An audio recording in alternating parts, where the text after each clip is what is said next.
ज्योतिष शास्त्र में गुरु बृहस्पति देवताओं के गुरु कहे जाते हैं। यानी कि जो नवग्रह हैं उनमें हर एक ग्रह को एक उपाधि दी गई है। जो देवगुरु बृहस्पति हैं उनको देवताओं का गुरु की उपाधि दी गई है और ये सबसे अधिक शुभ ग्रह भी कहे जाते हैं। गुरु एक साल तक एक राशि में रहते हैं, उसके बाद राशि बदलते हैं, तो 12 वर्ष में सभी 12 राशियों में चक्कर लगा लेते हैं। अभी जो 9 अक्टूबर आ रहा है, इस 9 अक्टूबर के दिन गुरु बृहस्पति वृषभ राशि में ही वक्री होने वाले हैं। अब इनकी जो वक्रस्थ स्थिति है वो 119 दिन की होगी, यानी 119 दिन तक ये वक्री रहेंगे, उसके बाद ये मार्गी हो जाएंगे। तो 9 अक्टूबर 2024 से और 4 फरवरी 2025 तक इस समय अवधि में कुंभ राशि के लोगों के जीवन में किस तरह के प्रभाव देखने को मिलने वाले हैं, चलिए जानते हैं विस्तार से। बस एक छोटा सा रिक्वेस्ट है, चैनल पर पहली बार आए हैं तो सब्सक्राइब जरूर कर लें। देखिए, हर एक ग्रह को बहुत सारे चीजें दी गई हैं, यानी बहुत सारे उनको डिपार्टमेंट दिए गए हैं। अब गुरु के लिए अगर देखा जाए तो गुरु शिक्षा के कारक हैं, गुरु शिक्षक के कारक हैं, ज्ञान के कारक हैं, दान पुण्य धर्म इन सभी चीजों के कारक हैं, संतान के कारक हैं, धन के कारक भी हैं और स्त्रियों के लिए विवाह के कारक भी गुरु बृहस्पति ही होते हैं। अब गुरु बृहस्पति अगर शुभ स्थिति में हो तो बहुत ही शुभ रिजल्ट देते हैं।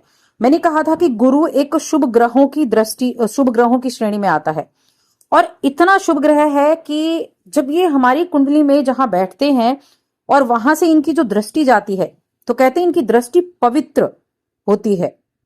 जहां इनकी दृष्टि होगी उस भाव में अगर नेगेटिव प्लैनेट बैठा है, पापी ग्रह बैठा है, तो उस पर ये अपना इफेक्ट डालता है और उसके पाप को कम करता है, उसकी नेगेटिविटी को दूर करता है। ये गुरु की पावर है। यानी अगर देखेंगे भी 3 दृष्टियां होती हैं तो उन जगहों पर भी इनका रिजल्ट अच्छा ही देखने को मिलेगा। तो वो है गुरु बृहस्पति। अब इनका जो ये उल्टी चाल चलना, सबसे पहले तो देखिए, उल्टी चाल चलने का मतलब ये नहीं है कि ग्रह जो है वो उल्टा चलना शुरू हो गया है। ये इतने धीमे हो जाते हैं सूर्य की वजह से, सूर्य से एक निश्चित दूरी की वजह से, कि ये उल्टी चाल चलते हुए प्रतीत होते हैं, लेकिन चलते नहीं है। लेकिन आपको रिजल्ट देखने को जरूर मिलने वाले हैं। आपको तीसरे भाव, आपके चौथे भाव में बैठे हैं, तीसरे भाव के भी रिजल्ट आपको देखने को मिलेंगे। और कुंभ राशि के जातकों के लिए किस तरह से रिजल्ट मिलने वाले हैं, चलिए जानते हैं। तो यहाँ कुंभ राशि के जातकों के लिए मैं पहले भी एक वीडियो बना चुकी हूँ गुरु के वक्री होने की, लेकिन क्योंकि अब ये सीरीज बनानी शुरू की तो दोबारा से बन रही है। अब जो कुंभ राशि के जातक हैं, गुरु बृहस्पति उनके लिए आर्थिक स्थिति के कारक होते हैं, यानी धन के कारक हैं, धन के स्वामी हैं और आपके लाभ भाव के स्वामी हैं। लाभ का स्वामी और धन का स्वामी होकर केंद्र में बैठे हुए थे और केंद्र में भी अब वक्री हो जाएंगे।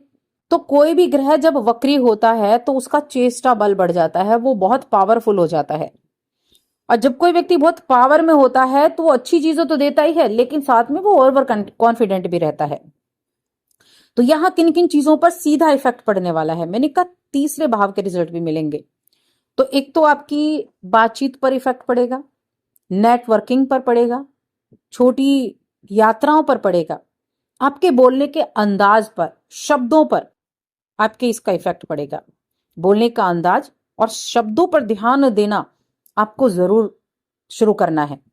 किस तरह से किन शब्दों का उपयोग करना, कहते हैं ना, जब व्यक्ति बोलने से पहले सोचता है तो वो ठीक तरीके से अपने शब्दों का प्रयोग कर पाता है। तो आपको अपनी बात को नरम तरीके से, आकर्षक तरीके से कहना है।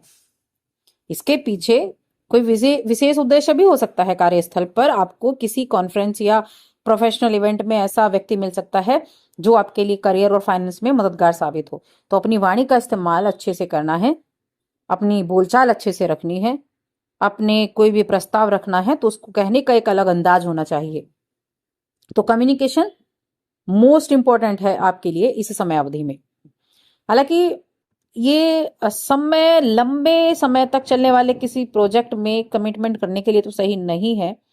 और पर्सनल लाइफ की बात की जाए तो पर्सनल लाइफ में भी ये ध्यान रखना है कि आपका जो पार्टनर है, आपका जो जीवन साथी है, वो आपसे क्या कह रहा है, उनकी बातों को भी ध्यान से सुने।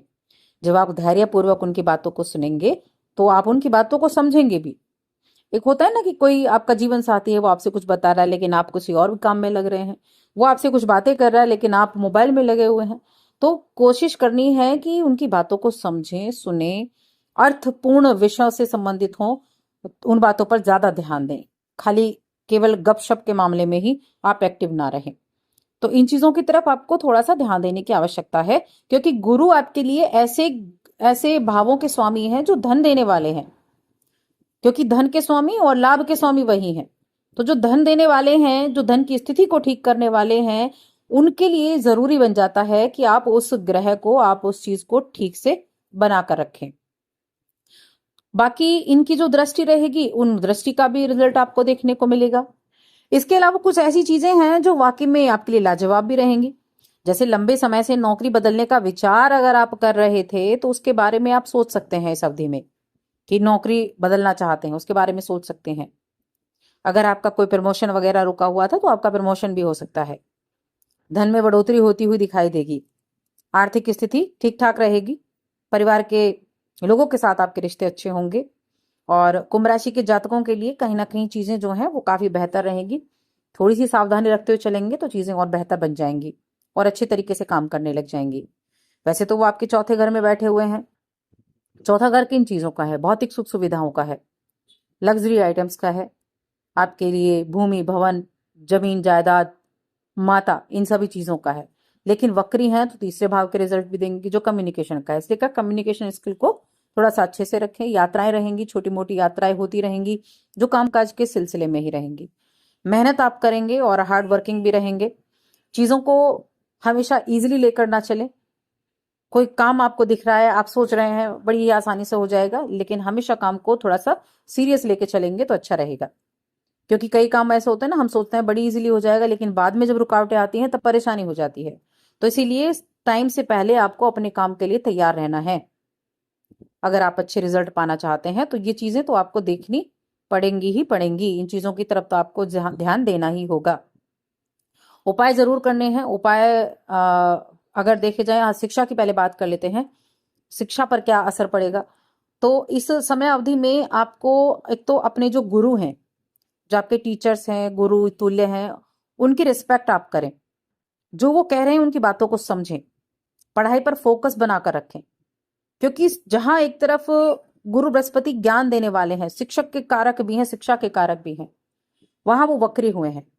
तो आपको अपनी फोकस को ध्यान देना है, यानी अपनी एकाग्रता को बढ़ानी है। जो आपको आज के समय में करना है उसको आज ही करना है, उसको कल पर नहीं टालना है। इस आलस को त्याग देना है। और नहाते समय एक चुटकी हल्दी अपने स्नान के पानी में जरूर मिलाएं।